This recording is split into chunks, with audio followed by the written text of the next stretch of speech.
What's up, everyone? Welcome back to another Loose Ventures video. Today, let's talk about the most hated stock on the market, Meta. So, everyone knows what Meta Platforms does, the apps that they have, Instagram, was it WeChat, Facebook Messenger, or I'm sorry, not WeChat. Everybody knows, right? Except me. WhatsApp. Instagram, Messenger, Facebook, Meta Horizon, the new VR AR platform, whatever it is, right? Everybody knows who Meta is. So, how do they make money? They make money through advertising revenue, and there are a whole lot of competitors in that space. Meta just seems to do a very damn good job at that, right? So, we all know what's going on with Meta. I want to look at the stock price. I want to look at the financials. I am bullish on Meta. Spoiler alert. I think they certainly have some issues. I think they've dealt with similar issues in the past.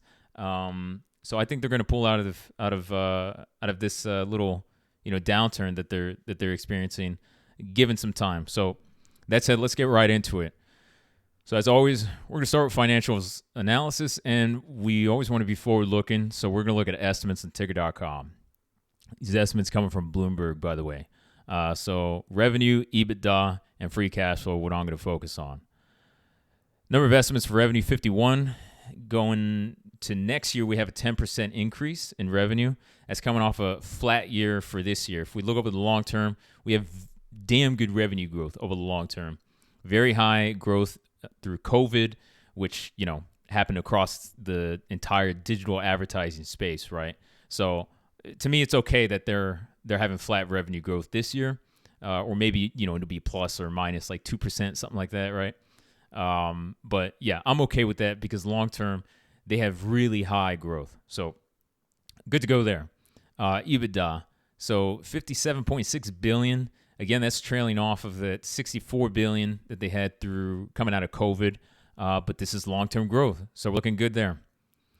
Finally, free cash flow, $26.4 billion, a bit of a hiccup last year, and that was almost entirely attributable to their increased capital expenditures on their VR AR strategy, but also expanding their investment in data centers to push forward with their updated AI-driven platforms for digital advertising. So, which is something that isn't mentioned too often, but they mentioned it in the second quarter earnings call, which I encourage you to listen to, because Zuckerberg, that's all he could talk about was like the data centers. So there's a big part of that CapEx figure that came out of this year. So yeah, that should help them revert back to strong growth and maintain competitiveness. All right, so let's glance at let's look at the long-term long-term financials.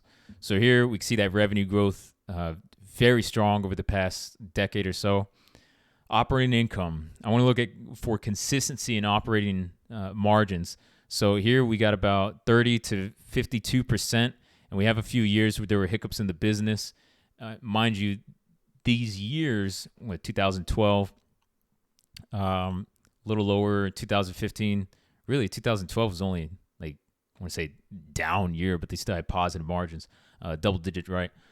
So these years where margins dropped a bit, those are years when Meta reinvested heavily into the business, and then they came back stronger, the next 1 year, the next 2 to 3 years, right? So this could all just be business as usual for Meta with the vast increase in capital expenditures. This isn't the first time that's happened, right? So there's a precedent. That's what I'm trying to highlight. There's a precedent for Meta coming out of these years where CapEx had to go way up, and then investors were a bit spooked, right? They came back from it. And you can see that in free cash flow if we look down here. Free cash flow coming down from that $39 billion. But yeah, we can see a couple years where there were hiccups in free cash flow. Same thing. It was just high reinvestment. They came back stronger than ever. So, all right. So just looking at long-term financials, everything checks out. Let's look at balance sheet and let's look at liquidity. So total current assets, $56 billion versus current assets, $22.2 billion. Big check mark there, right? So we always want to compare, want to look at net working capital or current ratio. current assets divided by current liabilities is greater than 1, by all means it is, right? Something interesting, $40.5 billion in cash versus $44 billion in total liabilities. That's 92% of their total liabilities covered in just cash based on their second quarter results. That's ridiculous. There is zero liquidity issues for Meta.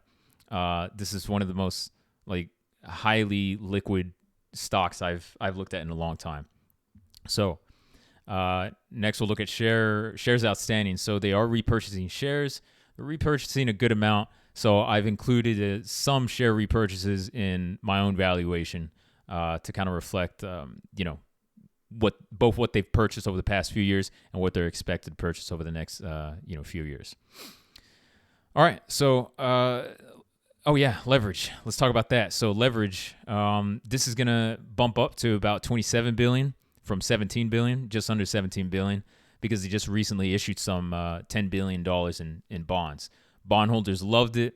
The bonds were well priced. They paid lower than market interest rates. So if the bondholders are any indication, there's no problem with investing in Meta. So yeah, the bondholders seem to love this company, right? Okay, so we covered long-term profitability. Looks great. Liquidity and leverage. Leverage will have to be forward-looking, right? So $27 billion versus their expected $57.6 billion next year. Yeah, so that's about 0.5 times, right? 0.5, about 0.5 times. So everything's looking fine there. That's very low debt to EBITDA level. All right, so let's look at the valuation. This financials covered. Historical trading range. This is past 5 years that we can see here on ticker.com.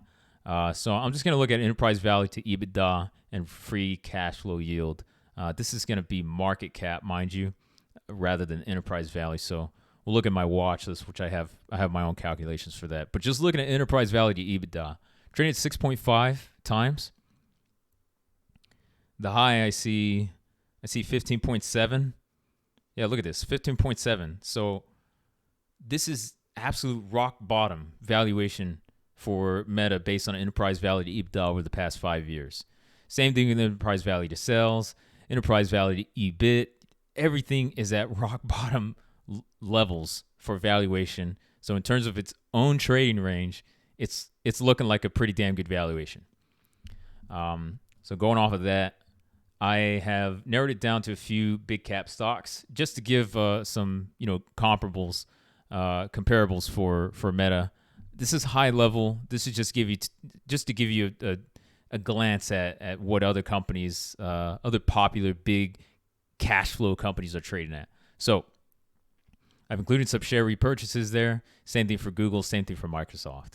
And these are including the projections that I just mentioned a minute ago. So based on those projections, Meta's trading a forward free cash flow yield of 9%, forward debt to EBITDA of 0.5 times, outstanding, which has included the $10 billion in debt, mind you, and then a 5.1 times enterprise value to EBITDA.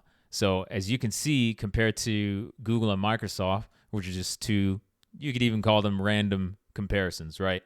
They are priced pretty damn well, and they have comparable growth to each one.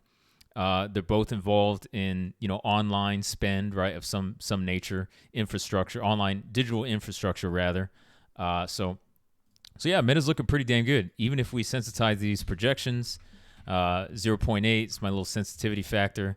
That's a 20% reduction across the board, all projections. Free cash flow yield's still good, just under Google's, which I think Google is at a good price as well. Debt to EBITDA just 0.6 times.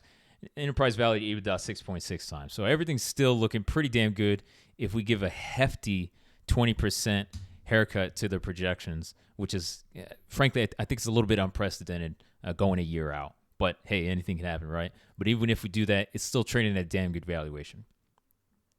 All right, so valuation covered. Let's move on to risks. All right, so upside risks. I'll leave this up for a minute. I'll just kind of stick high level. If you want to read through it, by all means, go for it. Okay, so upside risks, we talked about it. Very high liquidity, very low leverage, very strong profitability, no issues there. They just announced on their Meta Connect presentation that they have partnerships with Microsoft, NBC Universal, Disney, and some other companies. They should evoke some much needed support for Meta's ambitious and expensive VR AR strategy. So those partnerships, I think, are going to be key. I see that as a cherry on top. I'm not actually that bullish on the metaverse, whatever the hell it is, but they are leaning into the video game aspect and just, I guess, remote work, stuff like that. AR is a good angle as well.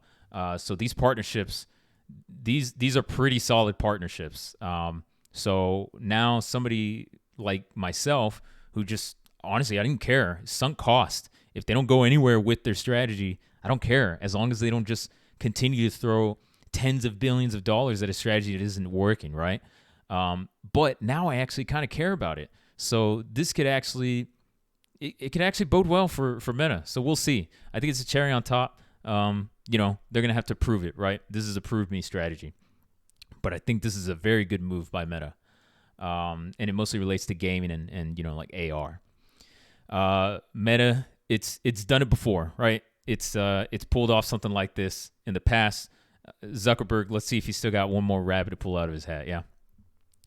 Valuation's looking great. As investor sentiment eventually recovers, the stock price should trade in sympathy. Downside risk, macroeconomics, big obvious one. It's the same risk for all of its competitors. It's that's okay. I'm okay with some macroeconomic risk. Over time, that too will pass, right? Regulation, that's going to pass too. And wouldn't you know, that's investor sentiment that's kind of tied to the aforementioned issues, and it has a lot to do with regulation. Historically, I found this interesting. Historically, the regulatory risks were forgotten when the stock price performed well. Wouldn't you know, right? So downside risks are significant. I don't like to use this term, but I think they're kind of priced in. We'll see, right? But I think the upside risk, I think there's more upside potential than downside, particularly at this price. All right, so now let's take a look at some potential trade ideas.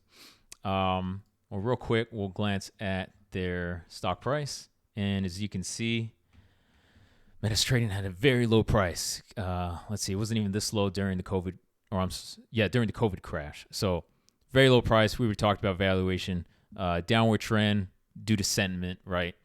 People getting used to the new environment for Meta, right? So what I'm looking at is probably dollar cost averaging in the shares. I'm selling put spreads. I'll gladly be assigned on those put spreads. Again, I think there's more upside potential than downside at these price levels. One other thing I wanted to point out, I do like to employ leverage. However, it's getting pretty expensive to trade the options. One thing I thought was notable was that the at-the-money call options are more expensive than the at-the-money put options. So you can see here, covered return. Apologies, this is kind of small. But covered return is higher on the call side than it is for the put side. In other words, you're paying more for calls than you are for puts. And I'm looking at long-term. I don't care what happens over the next few months of the short term, as long as the earnings calls aren't, dreadfully bad, right? I'm looking at long-term. So it's the same for June 2023, June 2024. You can see the same thing here, right? So, and also, according to Thinkorswim, the put-to-call ratio is 0.7. So many more calls being purchased versus puts, which I think is a new thing for Meta. So, yeah, if you're looking at trading the options, just know you're going to have to pay up a little bit for those calls. But that kind of implies some bullish market sentiment at this price. So yeah, I thought that was interesting. All right, so that's pretty much all I got to say about Meta. I know everyone hates them, but I really like the stock price. I don't care about the business. I'm going to be honest. I don't care about the company, but you don't have to like the company in order to invest in the stock price. So we cover financials, which are outstanding. Valuation, the rock bottom low levels, right? It's looking great. You can say whatever you will about the company, however much you hate them. This is a value stock. Risks, more upside potential than downside, in my opinion. Everybody's going to face the same downside risk that Meta's facing right now, right?